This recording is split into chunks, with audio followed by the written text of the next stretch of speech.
Well, what do you think of when someone says the word influencer? I don't think that positively about it, I have to say. No, I don't either. I look back at my very younger self and I just think I lacked in any direction. Honestly, I could not have found a better career for me. I really couldn't.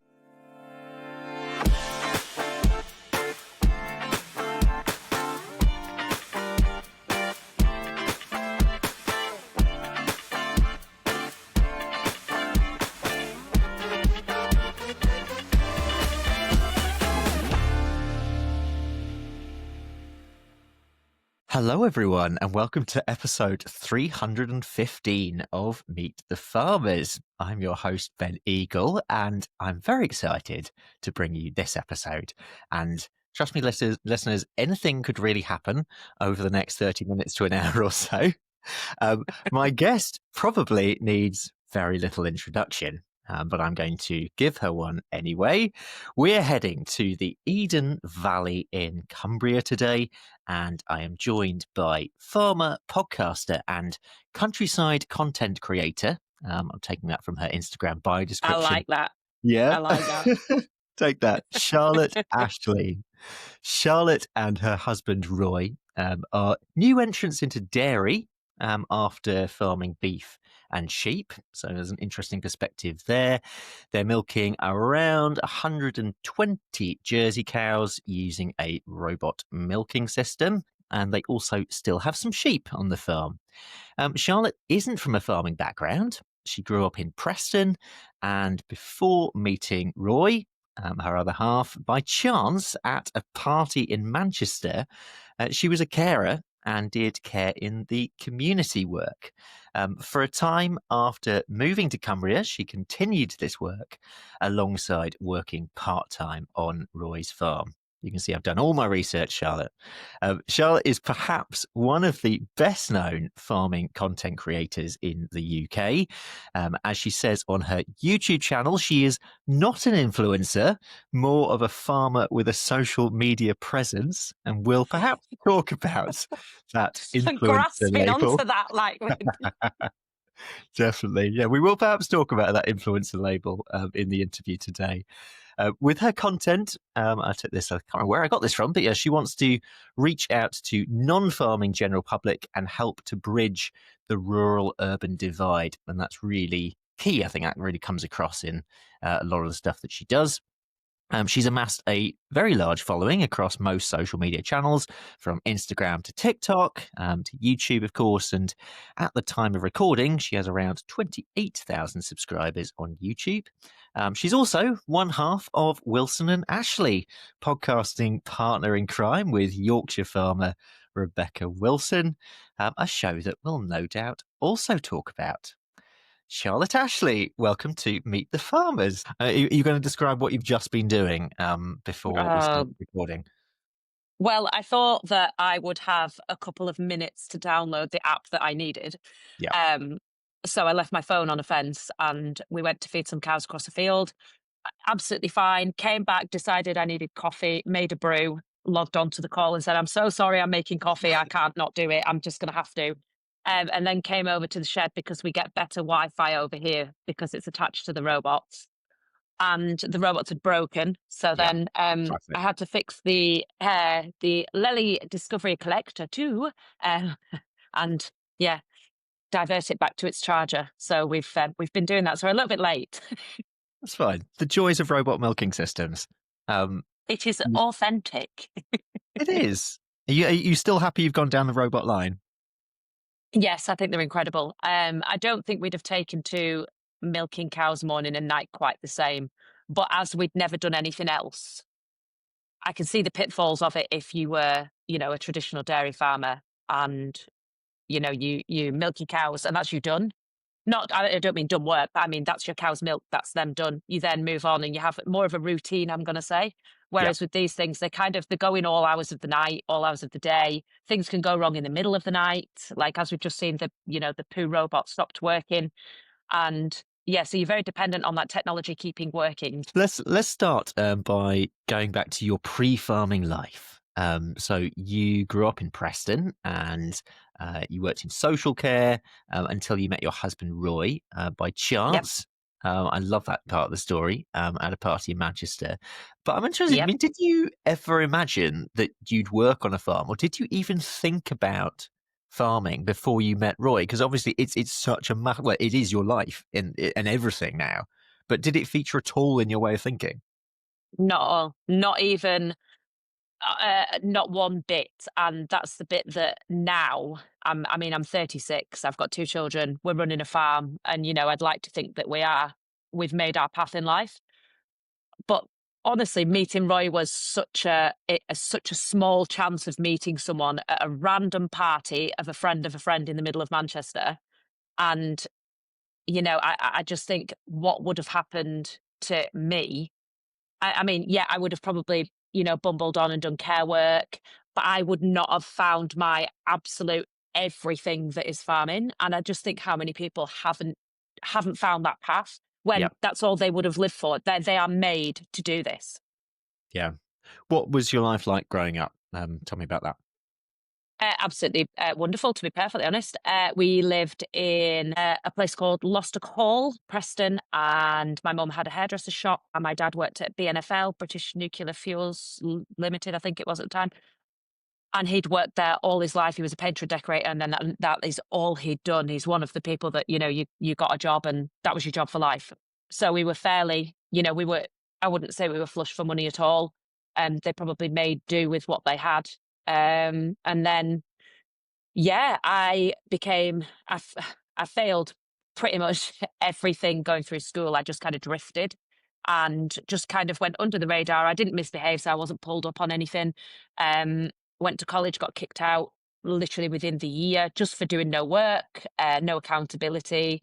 I don't know. I just didn't have any direction as a person, Yeah, which I think now at my age, I think it's all right to admit that, but I did struggle with it for many, many, many years of just being a very much a prolific failure at everything I did. And it was just like, office work failed, sitting still failed completely.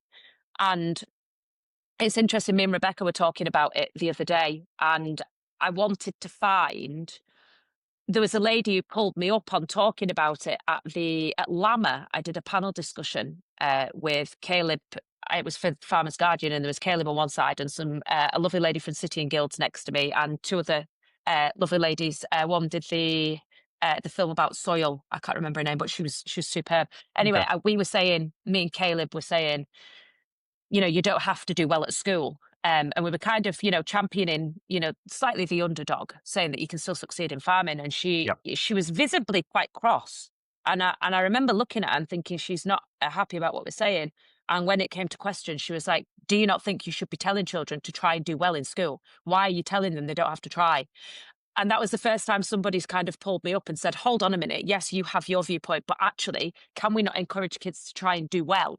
hmm, And without realizing it, yeah, I have literally been going around saying, I did this wrong and I did that wrong. And look at me now, I'm still successful. And it's an interesting viewpoint to have without anyone saying anything to you. But yeah, I tried to find the video the other day to use, but I couldn't find it. But she definitely pulled me up on that perspective. yeah. I mean, there are so many young people, aren't there, who don't find a direction, who don't have that particular thing, and a lot of us find it later in life as well, and that's fine. Did you actually think of the word failure? I'm surprised we're going down this line this early on, but did you use and Sorry. think about the word failure? No, it's interesting. Let's go with it. um, Yeah, I think I probably did. I mean, I've got a diary somewhere. Um, a couple of actually, I threw the diary because it was just full of boys and smoking and doing things I shouldn't. But there was a couple of pages in it about being expelled, and I used to be a prolific diary writer. I don't know why. I've always been quite creative, so I have to I get was as whatever's well. in out. Um, and it's either taken the form of oil painting, portraiture, felt art, anything I can, even YouTube to some extent, creating any kind of social media content. Everything's got to be that like along that creative line. And in this diary, it was basically the expulsion letter. I'll dig it out. It's horrendous, and it basically said you've done no work.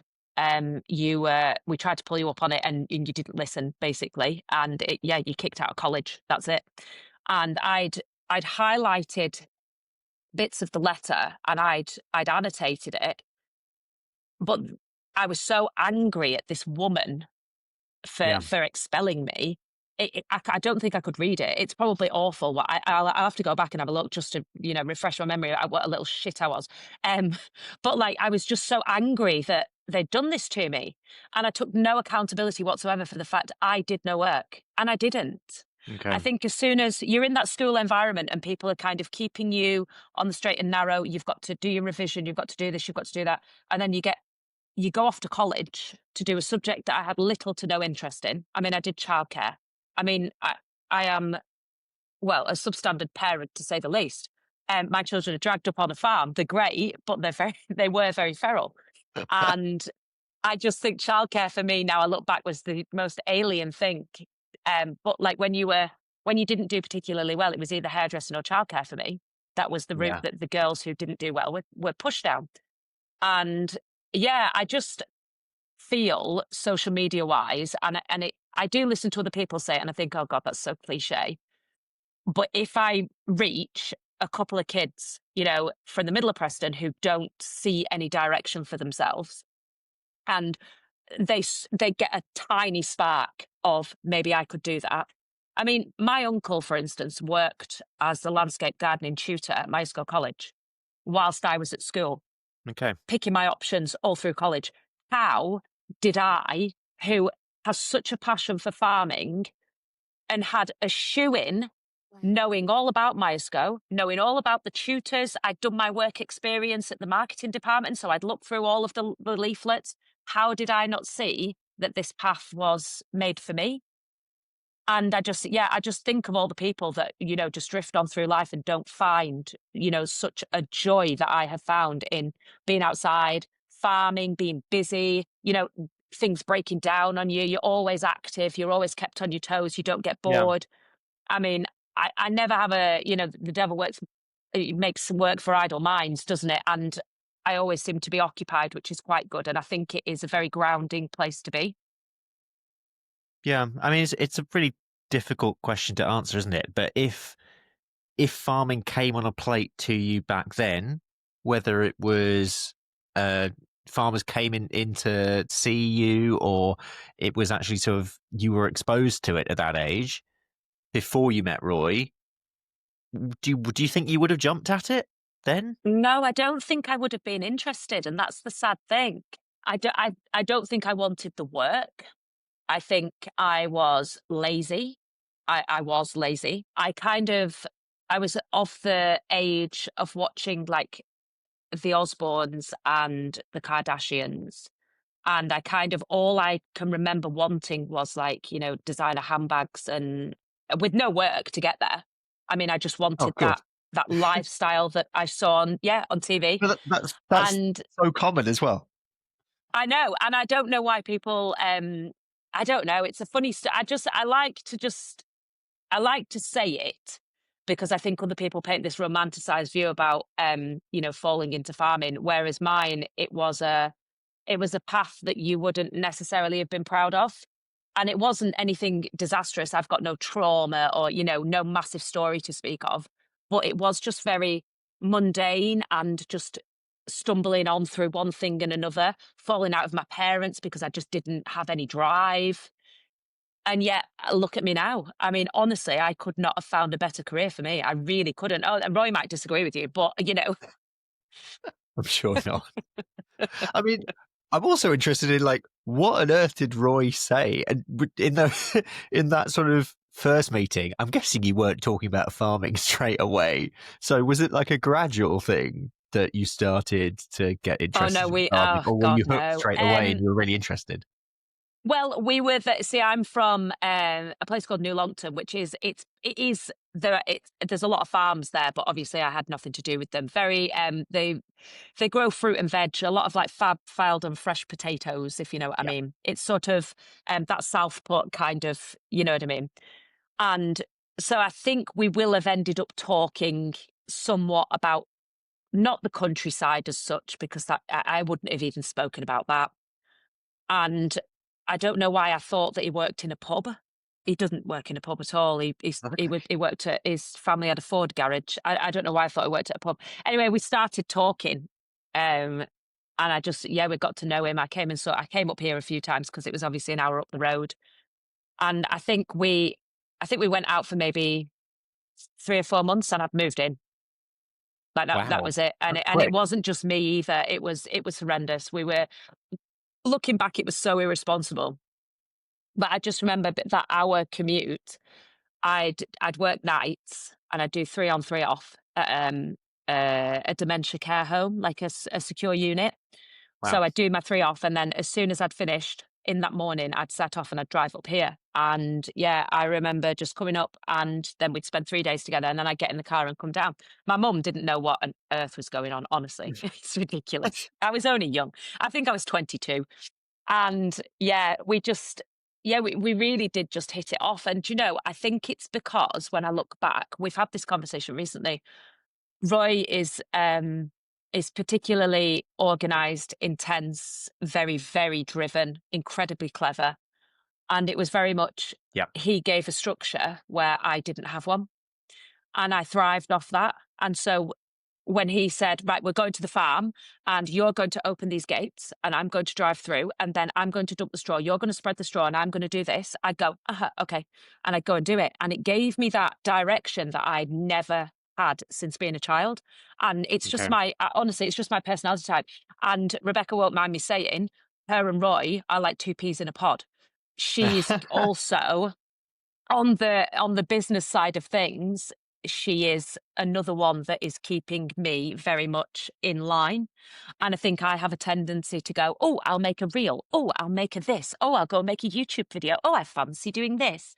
And Yeah. it's just all over. It really is. But then I've got two people either side of me who are also conversing with each other about me, saying how useless I am, which is hilarious, honestly.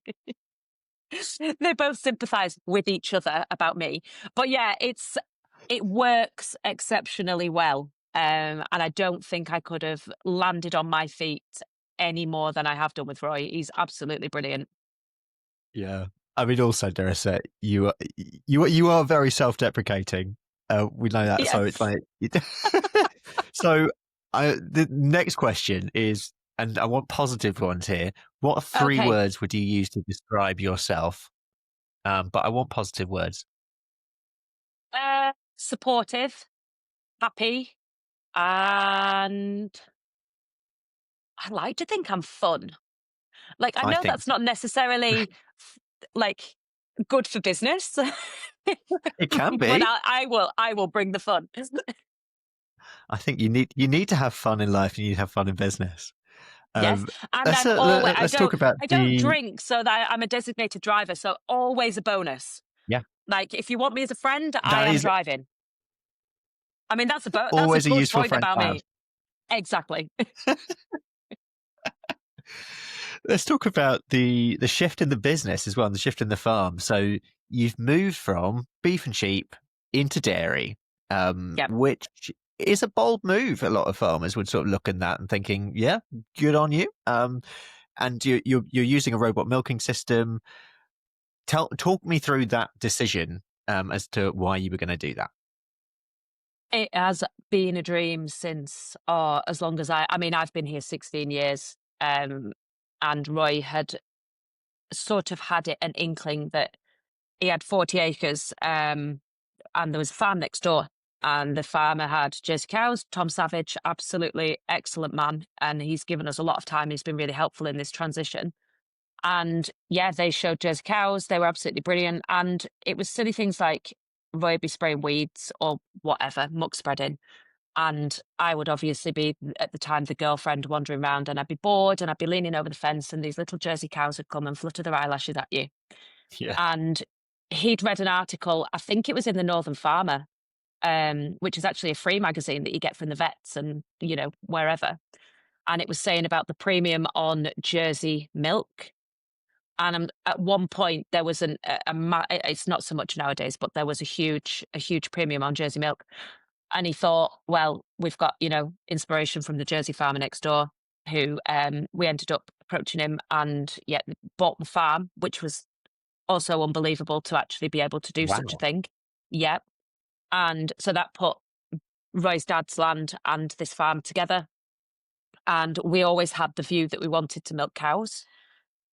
We've been through many, many different stages of planning. So at one point we were going to roof over some yards and put a milking parlour back in, but they were always Jersey cows, and we've never deviated from that.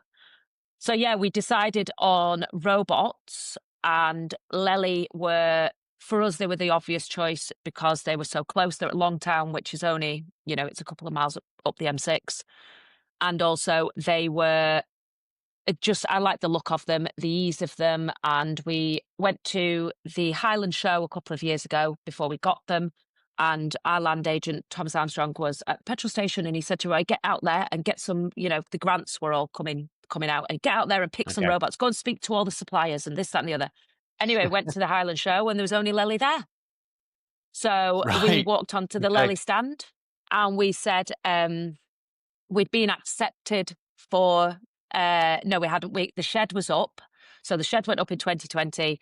And then obviously we put the grant in shortly after that. We were waiting to hear back. So basically we walked on the stand and the guy said, well, what you'll need to do is you'll put in for your grant and you'll do this and you'll do that. And we were like, oh, well, we're 7 stages ahead anyway. We've already done all of this. And he was like, oh gosh. And we're like, we literally need to purchase robots. And I think he thought all his dreams had come at once. So he just walked on ready to buy it. There was no Amazing. chain, there was no waiting. So yeah, the shed was up. He came round the following Monday and we'd ended up signing up to buy these robots. And do you know what? I am so grateful that that's how it played out, because they are superior machines. Honestly, so pleased with them. They haven't been a bit of bother. Anything they have been bother with is more our naivety in things like cell counts and stuff like that. The aftercare that they provided was absolutely brilliant. They have been very, very good with us. I mean, I'm not sure whether it's because they think I'm going to plaster them all over YouTube if they do something wrong. I'm joking. He doesn't think that at all. But it's been a really good relationship, and they put them in. The cows came from a robot herd. So we Okay. bought the whole herd of cows. So there was no shopping about. The cows came from Clitheroe. They got off the wagon, they walked in the shed and they started milking.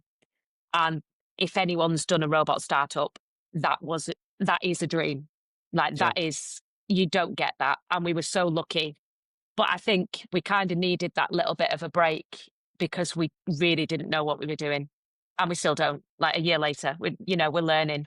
And even, things like putting how much sawdust you put on a cubicle. Well, I didn't know. Like, I had no idea. Like, do you put a whole bag on one bit or do you just put a sprinkle in? Like, what's the purpose of it? I didn't know you put lime on cubicles. Then I thought that you only put lime on. You didn't put sawdust on, so I burnt all the Yeah. cows' bags. Then I didn't realise that you need to clip cows' tails. Who clips cows' tails? Because our cows were in the field with big, long, curly tails. Sure. It's just, and that's before you even get into somatic cell counts and back to scans and, fats and solids and protein and all this stuff. And yeah, everybody that we've surrounded ourselves with they've been incredibly helpful. They really have. And they've helped us get to where we are now, which is somewhat understanding the situation Yeah, a I was little gonna say, I bit. mean, I think it's a really good example actually of in terms of how do you bring that team together or get those bits of advice, because it takes time, right? I think we have been very fortunate that the right people have come forward at the right time. We have had some rubbish advice that we've taken, and like feed, for instance, is something I didn't realize. I didn't think feeding cows was an art. I just thought I you mean, shove feed in front of them it's and they it's eat an it. art, it's a science, it's incredible. So feed specialists are Yes. incredible people. So we've stumbled upon a girl, Grace from Carsbillington. She's Scottish. She's lovely. I can't tell you how much respect I have for her and how much time I have for her. We just got her instantly when she came, and she explains things in a way that makes sense. She's very, very accommodating of the fact that we didn't know anything. And as soon as, you know, the plan wasn't to get more milk, which is what a dairy farmer would usually want from a feed company. It was more stabilizing the cows after a massive move, keeping weight on them, making them healthy before we chase any kind of literage. Yeah. And she's done, you know, she even had to explain how a cow's hoof grows out. You know, and if you make changes to the feed, it's going to start here and then it's going to work its way down and then it's going to grow out. And that it's a lengthy process. And I just think surrounding yourself with people like Grace, and not just her, like our vets have been Yeah. instrumental in everything we've done. You know, even explaining things like fertility. And, you know, I remember a lass called Diane from Lely. She came with our vet and they were looking at the computers and they were trying to explain to us, you know, we had cows that were 1,000 days in milk and not in calf. Yeah.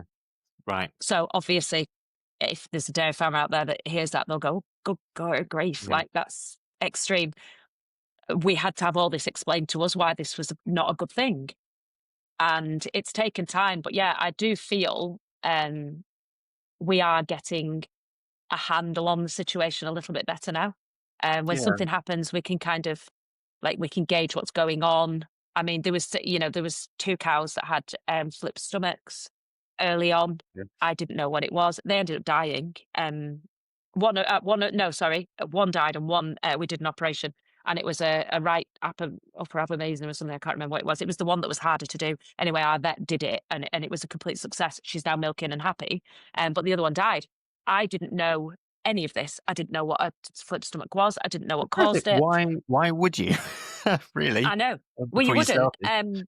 But I thought the fact that, you know, you watch Tom Pemberton's videos and the fact that he gives the cows a drink after they've calved, I genuinely just thought he was being nice and giving them a drink. I didn't realize that that weight of water would weigh the stomach down and stop it doing, you know, going over on itself. Yeah. Everything has a reason. And until it's explained to you or until you learn the hard way, which obviously we did, Yeah. it's an incredibly tough industry to understand. And I think video wise, it's probably why the YouTube videos of us starting up were really interesting to people because it explained that we don't know everything. And, you know, this is why this is happening. Yeah, of course. Um, Yeah. I mean, obviously, you're milking jerseys, so your literage isn't going to be. What is your literage at the moment? Hold on. That's okay. Oh, we I've can get mixed. exact. We can get exact Yeah, numbers. you can. That's Yeah, what we you like. can. You can That's get what we like. exact numbers. 19.2. 90.2. Yeah, 19.2. When the cows came, they came at 20, they went up to 23. And now they're 19.2, but we've just changed silage yesterday. People has been a massive element of Yeah. learning, going through that learning curve, of course. What would be your advice, I suppose, to someone who's thinking of making a switch within ag? Because we don't often talk about that. We often sort of about getting into agriculture or starting a farm business, but actually making a switch from one sector to another, there's a big learning curve in that, isn't there? We honestly underestimated the knowledge that we would need. We really, really shocked ourselves with how little we knew. I thought a cow and a cow, you know, the same thing. Um, I have put the tank down. I was in big trouble. Antibiotics, like when you've got beef cows, there's no repercussions as such. Yeah. Whereas it is, wow, it's so serious. And that was something worth getting my head around. I mean, I have had to let our tank go completely full, just because I didn't press a button. And that's the bit that you don't realize how serious things can be. And I know you see jokey videos on it, you know, when you've done something like that. But at the time, I'll tell you, it wasn't funny. Yeah. It wasn't funny at all. I think honestly, it made me quite like not sick as such, but you know what I mean? It was awful. Um, I would tell people not to underestimate the amount of money that you need, which we did. So, for instance, we factored in building costs, robots, labor, concrete, cubicles, water troughs even. Okay. We didn't factor in any pumps, any water bowsers, Right. for instance, your volume wash. We didn't, for some reason, factor in any alkathene pipe, big alkathene pipe, like big thick stuff, things like that that you overlook, you know. But in the end, they come to 40, 50 grand. It's Yeah. quite a Not lot of, not small and numbers. that's not, yeah, but once you've started, you are committed, and it's to the point that you're looking around the yard going, "How much is that tractor worth? Can we, Yeah. refinance on that?" Because even the cows themselves, they cost an arm and a leg. They really Mm, did. mm. But we're at the point now, if people were considering doing something so reckless as going into dairy, um, things are coming to an end. So, for instance, the bins outside, the feed bins, they'll come to an end shortly, and we'll be 3 grand a month better off then, and then the following year will be another 3 grand a month better off when that one comes to an end. Yeah. The heifers that we bought, they'll be paid off shortly. So obviously, everything it just is. It's this point that we're at that we can't afford to employ anyone. So it's just me and Roy. Um, and I suppose, yeah, I am grateful for that because it's made us learn in super double fast speed. Yeah, yeah. Whereas I think if we'd have had somebody else to rely on the farm, you would have maybe overlooked certain jobs that they took on. Like, for instance, I take care of the robots solely, 100%. Roy does not. If something goes wrong with them, I go and I fix it.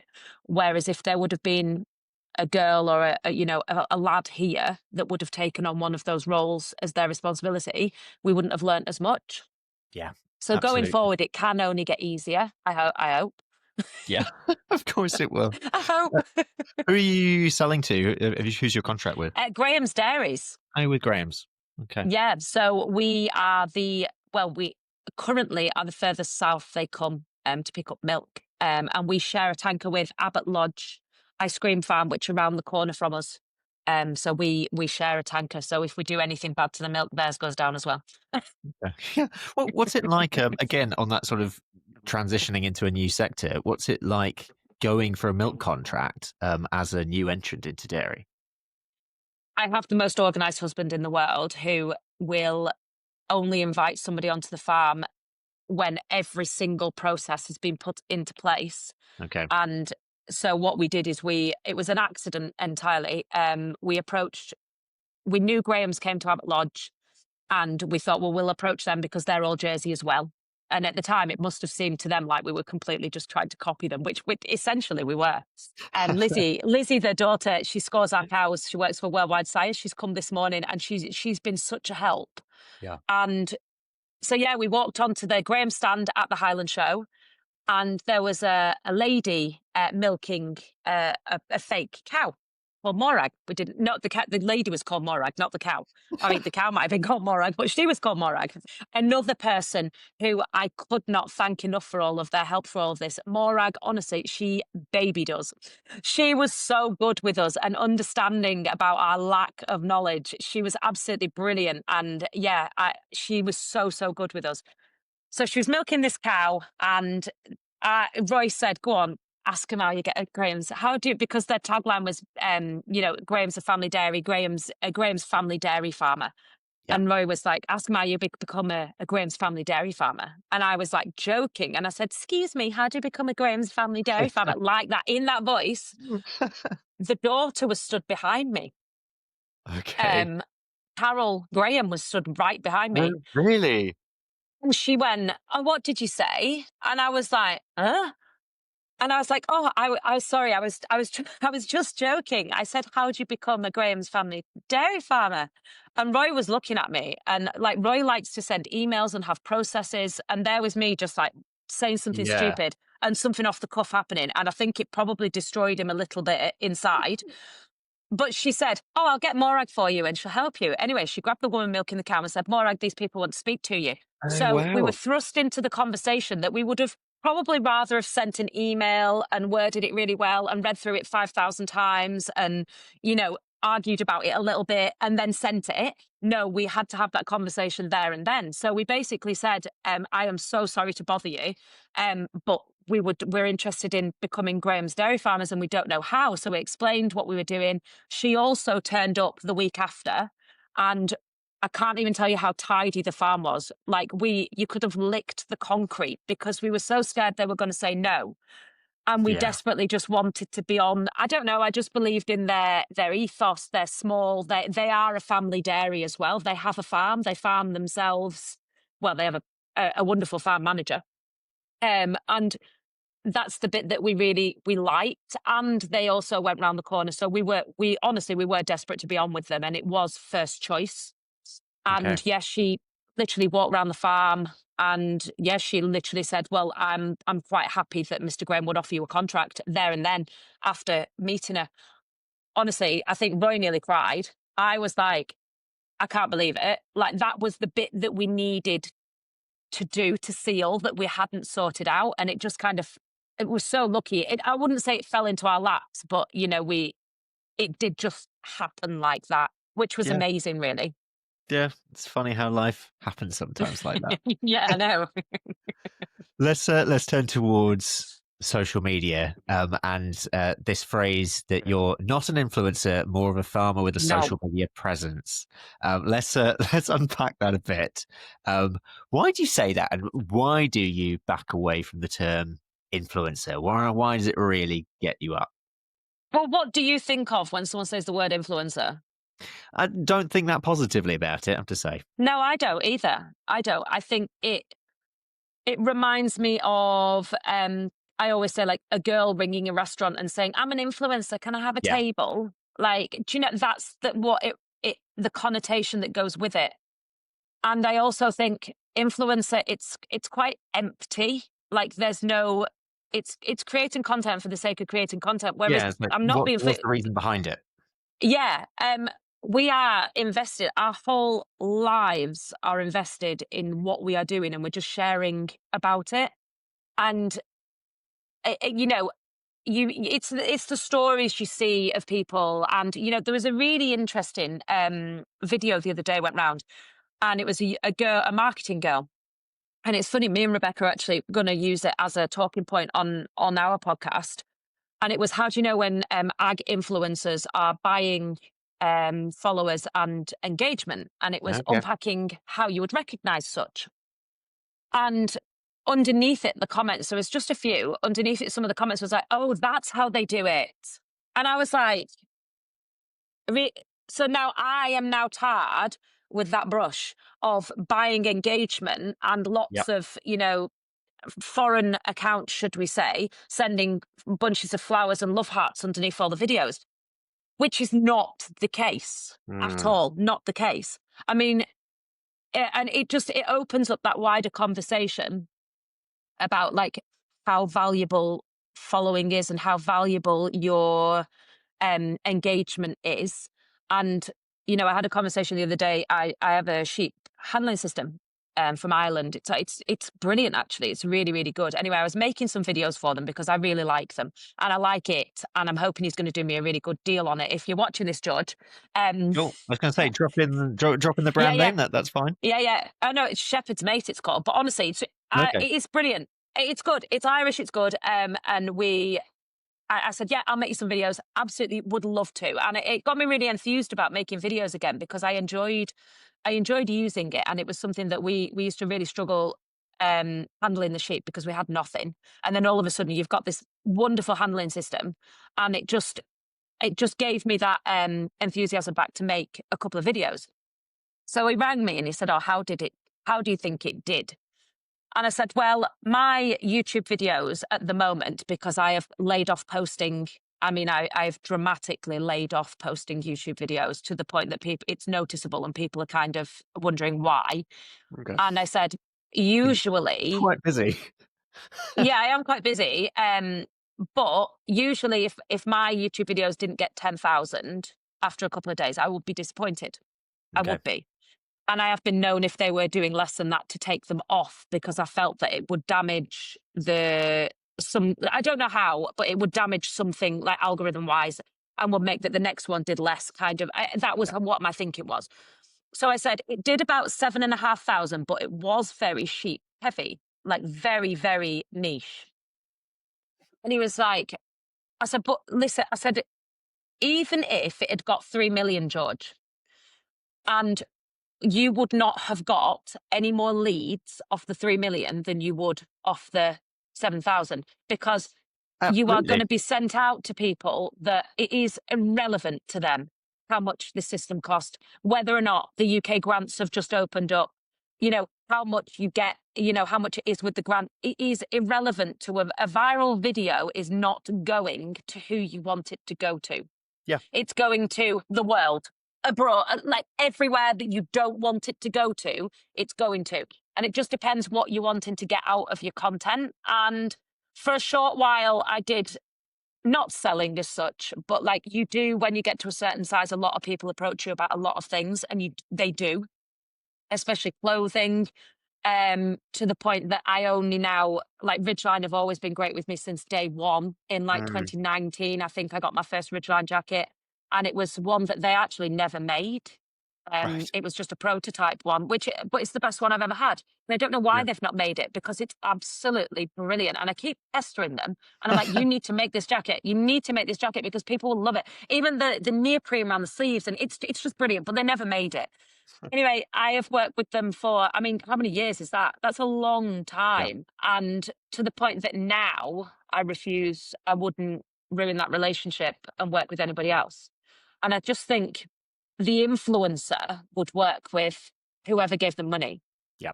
Whereas I would just now do what makes me happy. And I think that's the difference. I wouldn't say I don't need the money because I'm skint. And that's the truth. We really have put our lives into this. Well, But I think you're running a dairy farm that eats money. I know it does, and to be honest, all of my earnings from social media go through the farm as well. So it just does get swallowed. I don't get to keep any of it as such. But yeah, it's what you are doing it for, and if you are purely doing it for the money, and you want just or you're doing it for the free stuff, I think, believe me, that makes you an influencer. Yeah. I Yeah, think that's well even though you described. have no influence, I think that makes you an influencer. Whereas I would prefer to just create the content of what I'm actually doing in the day, which is, I think, but it's a very blurry line. It's an interesting conversation, and I think it's just there's probably only me feels so strongly about it. I don't. I think probably if you open the can of worms, and sadly we don't have enough time today, but I really hope, yeah, definitely that we'll just hear more in your podcast about it. Um, but I think there's lots of people with opinions on that out there. Um, but I am cautious of time, and I've got loads of questions for you, and I also don't want to keep you too long. So let's talk about a bit about the podcast, which you co-host. This is the Wilson and Ashley pod. Listeners to this show, if you're not already subscribing, please head over and subscribe to that. Hmm. Between you and Rebecca Wilson, tell us a little bit about how this came about, and tell us more about the podcast, what you do, why people should listen and subscribe. So I've been on a couple of podcasts in the past, like a fair few, to be honest. And I've always enjoyed it. I've been on the like NatWest Business Show, Yeah, I Wallace's, was going to pop that one in yeah, there. Rural to Kitchen, yours. I've been on the Barnyard podcast. They're obviously America and Canada, and I've always enjoyed it so much. Just because it's just a different media, isn't it? You get to say more and go more in depth in things. Now, if I'd have done this on YouTube on a YouTube video, people would have switched off. Yeah, I couldn't do it on YouTube because they wouldn't watch on Instagram because they wouldn't watch it. And Twitter, you've got 200 and something characters. So I find the podcasting medium's really interesting because you can open your mouth a little bit more and say and go more into depth. I never quite had the balls to do it myself, and I'd looked at several people that I thought might want to join me, but they all have full-time jobs. My friend Siobhan, I wanted her to do it with me at one point, and she's in marketing. And I thought that she would have been really good, but she had a full-time job and three boys. And it's a big undertaking for people. And I it don't is. think It is. It's a lot of you time. realize how much time it takes. I mean, me and Rebecca looked at one point and we worked out about 14 hours goes into each podcast episode. I think you're And about that's right. between, yeah, and that's travel. That's everything. Travel research, her Yeah, yeah. making episode plans, and editing, especially because I'm doing all the editing, which has been an extreme learning curve. Hmm. Like how you link up microphones and video. Oh God. But yeah, Rebecca, obviously, she had the Becca and Lizzie podcast, and that came to a natural end. And I knew she was finishing it, and I approached her and, no joke, begged her She wasn't wanting to do anything, Right. but Okay. I I can't even tell you how much respect I have for her as a person. I've told this story before. We met, we did an AHDB live stream called the Circle of Influence, which made me, sick a little bit, but still. Um, and she What was a on gift it. onto the name. Yeah, I know. They did say that. I'm really sorry, but it's called this. They knew. They knew. And Rebecca was on this Circle of Influence, and I remember doing live streams with her, and I came home and Roy had watched them live on the telly and he was like, "That was crap." And I was like, "I know." I know. He's like, "You didn't speak." And I'm like, I couldn't. I didn't know when to come in a group situation. I didn't have the confidence. I didn't feel like the conversation always seemed to move on a little bit too far for my point to then be valid. So then the point dropped. And yeah, it was all just, I didn't know how to Yeah. conduct myself in that situation. And yet, Rebecca, who's been educated for that purpose, literally, she is made for that situation.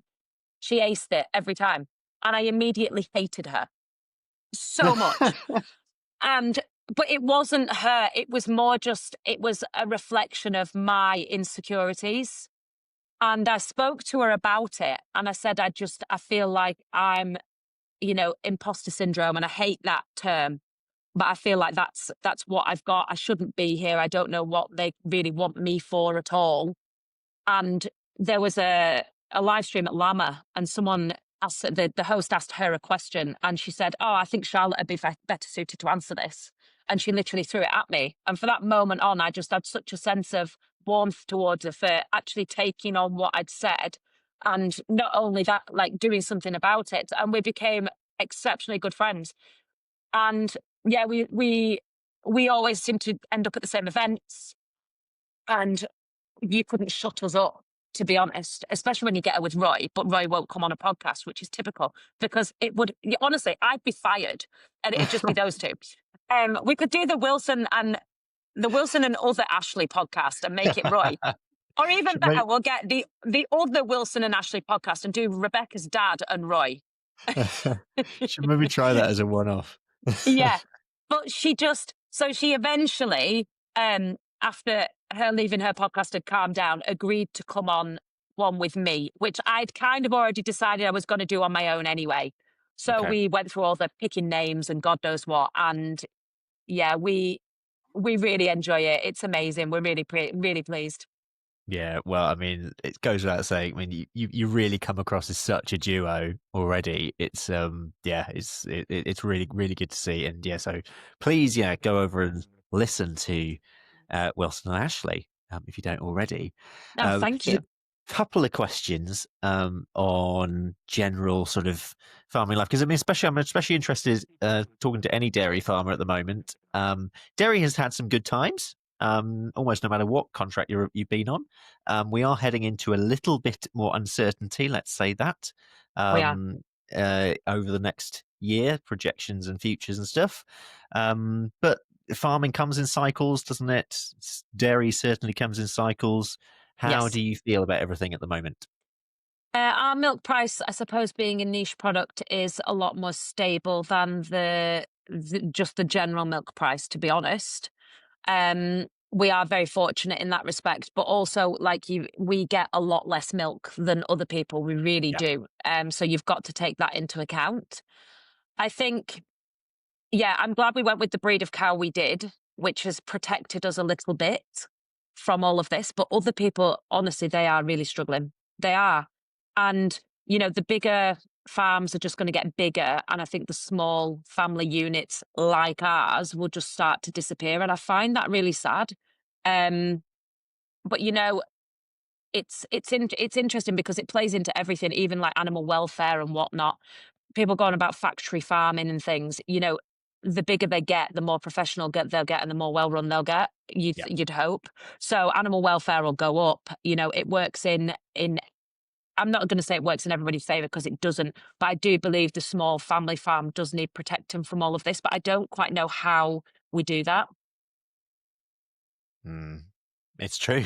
It's a big, big question, and there are so many different factors to it. I mean, coming back to your farm, um, how do you see it evolving over the coming years? Obviously, you're still a new venture in many ways, and finding your feet and developing that.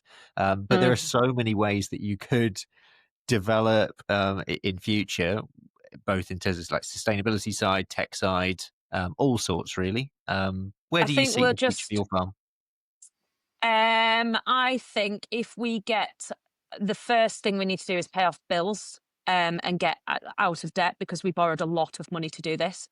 And I think that's just, it's an honest thing that people should probably talk about more. The amount of money that everything in farming is, infrastructure heavy, and it's going to be expensive, especially any big change to something like this. I mean, even steel for the shed, going back to 2020, it was so much cheaper. I don't know if we could afford to do it now, which is crazy. So we'll obviously get out of debt, we'll get some bills paid, and we'll get on an even keel that way. I think at some point in the future, we would look at putting another 2 bays on the shed and an extra robot in.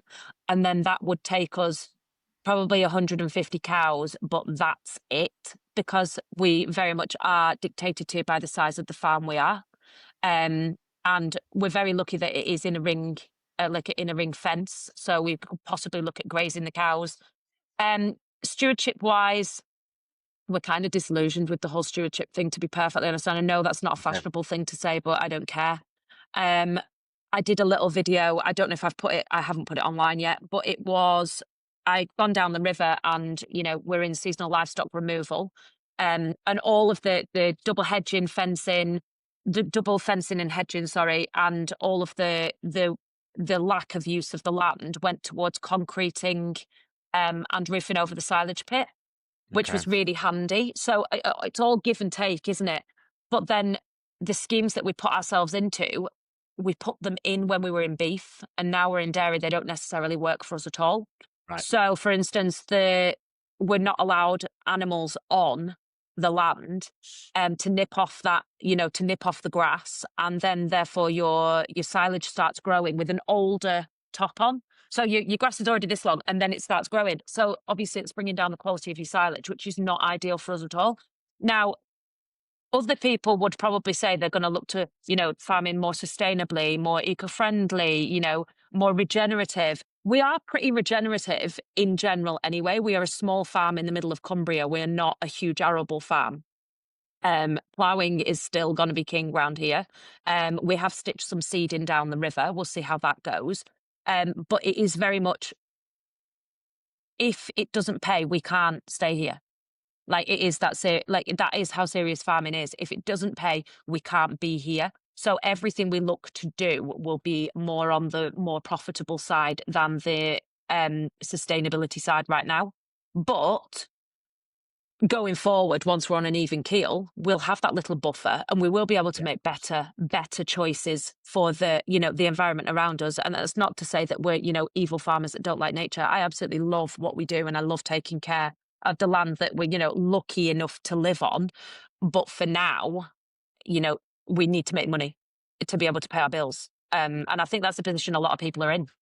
Yeah, absolutely, and I think that's very fair, and it makes sense. I mean, there's that classic phrase, isn't there? To be green, you can't be in the red. Well, even if you're not in the red, but if you're only a little bit in the green, you're Yeah. not going to go full on green Yeah. until you can be in a little bit more green than you are green.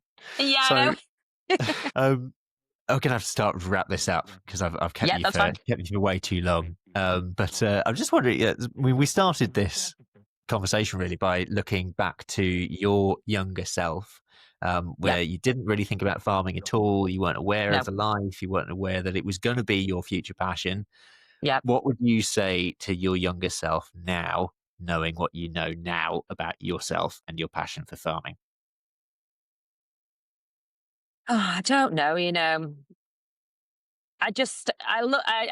look back at my very younger self, and I just think I lacked in any direction. And I just think I was not the same person I am now, and it's okay to grow and change. Yeah, I would inspire my younger self to get her ass out of bed earlier. Um, I really would, and not try to fit in wanting to do office jobs, because you've got to find your own path on what works for you. Yeah, Working in offices and in receptions and things, yes, it might have seemed appropriate at the time, but that wasn't who I was as a person. I was trying to mold myself to fit into the world instead of making, other people fit to me. that's very good advice, I think, to, yeah, try and find your own way in the world, isn't it? Yeah. And with that in mind, I'll ask you the final two questions I ask everyone who comes on the show. First is, Charlotte, if you had a message for the public, any message, be interested in this one, what would it be? Eh, Learn. Even if you're not as interested as you should be, try and learn a little bit about where all of us, because it is such a broad spectrum of farming people, about our way of life and why we do and why we say the things that we do. And I think social media is definitely instrumental in that. Hmm. And your message to farmers? Oh, keep going. It can only get better, It's surely. the, it's the only message at the moment worth saying, isn't it? Just keep at it. Just keep at it. We are with you. We are with you. We stand together. Well, Charlotte, we'll leave it there. But yeah, thank you so much for your time, and yeah, it's been really, really great hearing that sort of breadth of your story. Thanks for telling us. Anytime. Thank you very much. Thank you. That's it for today. Huge thanks to my guest, Charlotte Ashley, for coming on the show. Thank you also for listening. Please subscribe to the show if you haven't already, wherever you're listening or watching. Next time, we're going to be in Iceland, not the shop. We're going to be going to Iceland, the country, still talking dairy. And I'll be joined by first generation farmer Jack Bradley to find out what it was like to start a farm business in Iceland. Really interesting story, that. But for now, I'm Ben Eagle. This has been Meet the Farmers, and thank you very much for listening.